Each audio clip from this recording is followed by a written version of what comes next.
So once again, Newton and Leibniz have some competing strategies that ultimately do the same thing in the long run.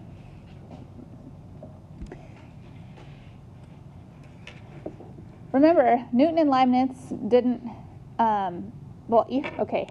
even as late as the 1990s, when I was in college, we did not have these amazing graphing calculators in our hands to find, to do all this stuff for us. Okay, but back up even before that, so like my dad's generation, the generation of the space race, Apollo, they didn't have calculators at all. I remember the very first calculator my dad ever brought home. He worked for NASA, but he came home with this calculator. It had to be plugged into the wall because it didn't have any other power source.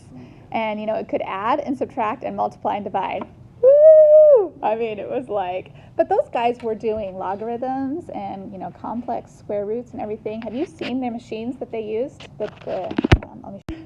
Newton and Leibniz used calculus to do their estimations of different things. Okay. So they each had their own way of using calculus to calculate answers that were close enough to the real thing, close enough within, like literally hundreds or thousands of decimal places that they were accurate. All right, so let me show you what I'm talking about. Say they had a parabola. Now, there are certain places on a parabola that are really easy to calculate, right? Anything that works in with a perfect square is really easy to figure out what that is. However, if you're at a different, so like if you go to the number 4 on a parabola, okay, well that's easy. Actually, let's do a square root. That'll be even more fun. Let's think about a square root function. All right, the good numbers on a square root are these. 0, 0, 1, 1, 4, 2. Okay, those are the great numbers. Okay, because they all have perfect square roots. But what if you want to know what the square root of 3.9 is without a calculator? What if you want to know what the square root of 1.13 is without a calculator? So Newton and Leibniz used their calculus strategies to come up with a way for them to be able to figure that out.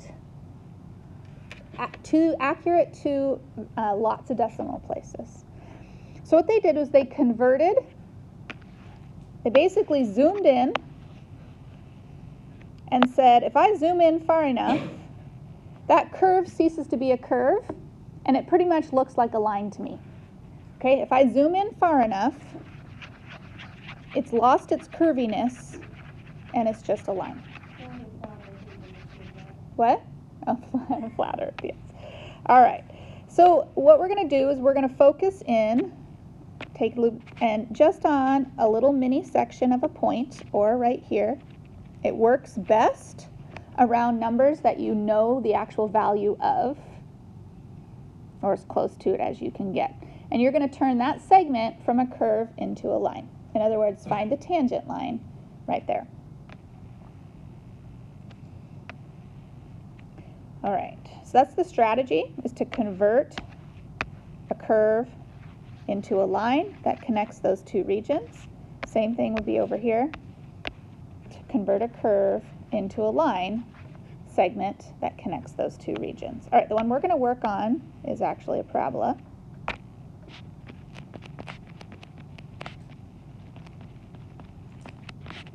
All right, so let's be given y equals x squared plus 4x minus 7.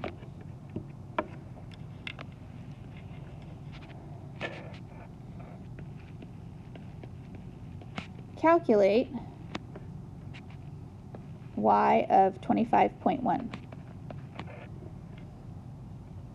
So that means plug 25.1 into the equation and figure out what you're going to get. So square 25.1, add 4 times 25.1. Now you could just do that by brute force. You could get out 25.1 times 25.1. Remember old-fashioned multiplication, right? And you could literally calculate that by hand. That's possible. But if you use calculus, you can get it a lot faster and still be very, very accurate. So instead of calculating it, we're going to convert it to a tangent line.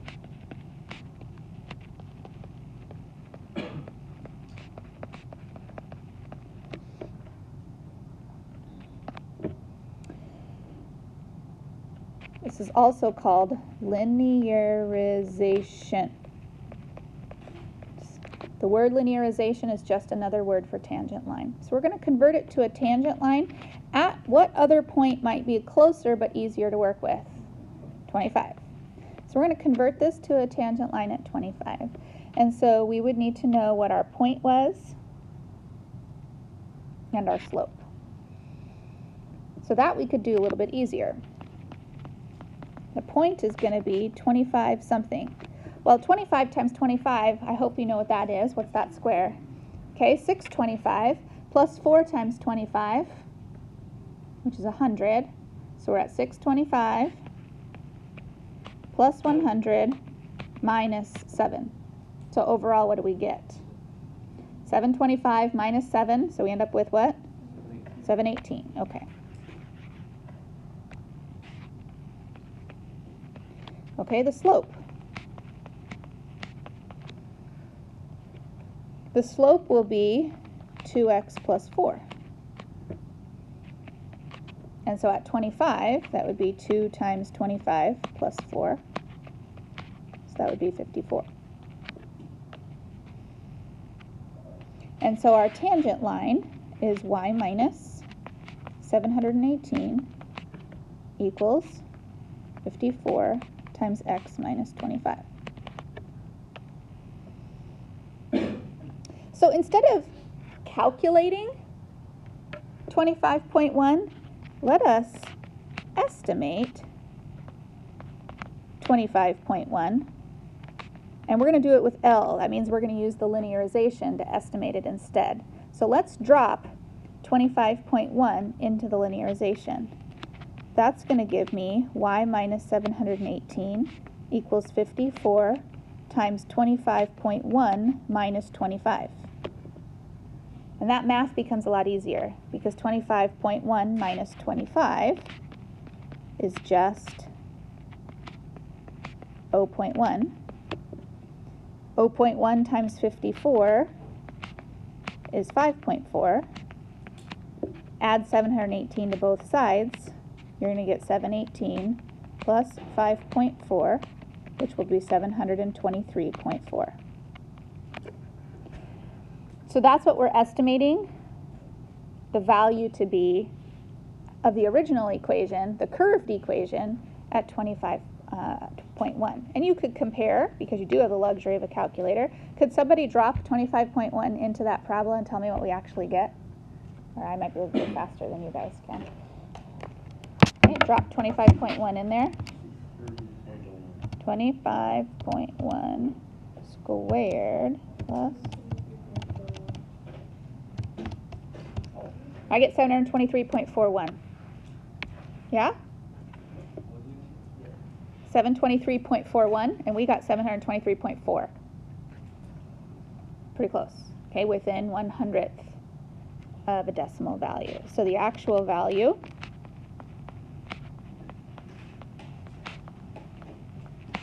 $723.41. So not too bad. That was the way Newton did it, because Newton liked to create tangent lines. Okay, Leibniz did it a different way. He did it with something called a differential. Okay, so the Leibniz approach was to start with, we'll do the same question, x squared plus 4x minus 7. He used his method.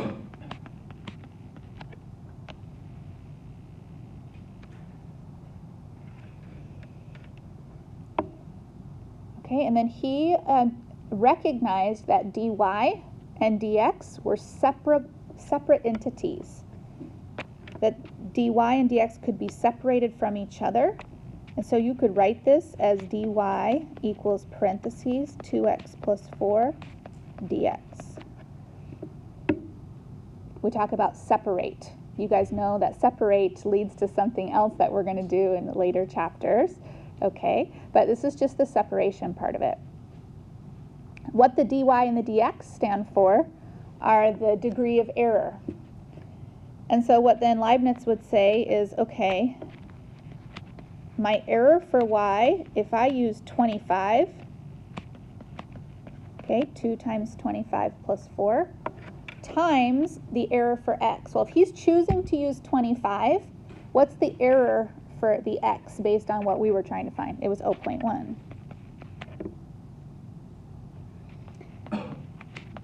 And so that's 54 times 0.1, which is 5.4. And so he would do it that way, and he would find the error, and he would say, okay, if I choose my error for x to be 0.1, it will lead to an error for y to be 5.4. So I would be 5.4 off from a different from the y value. And the y value was 718. And so he would do y plus dy. That was 718 was the original y, plus 5.4 was the difference, and then you still get 723.4. So you still get the same thing. That was Leibniz's approach to the same problem.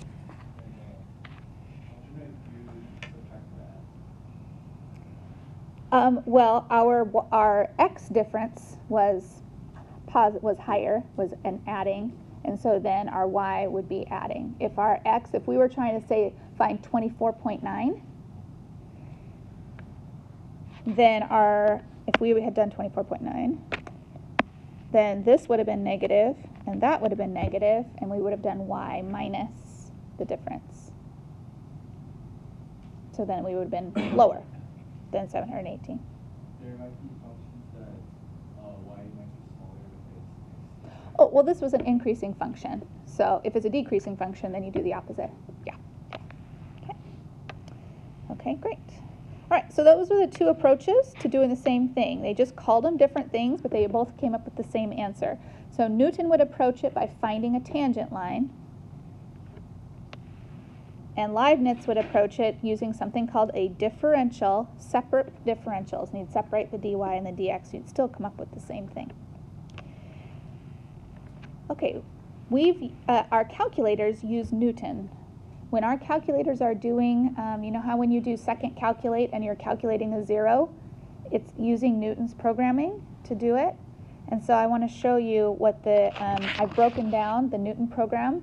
It breaks down what the calculator is doing. So I want to work on that with you for a minute. So let's do the same question using Newton's program. All right, so you've got that in your calculator now. Okay, into y, 1, can you put the original function? X squared plus 4x minus 7. Oh, I should mention that the program that your calculator uses is only for finding zeros. Zeros are x-intercepts. Okay, that's what it's doing. Like when your calculator is doing calculate 0, it's finding zeros. And then in y2, you always have to put the derivative. All right, I'm going to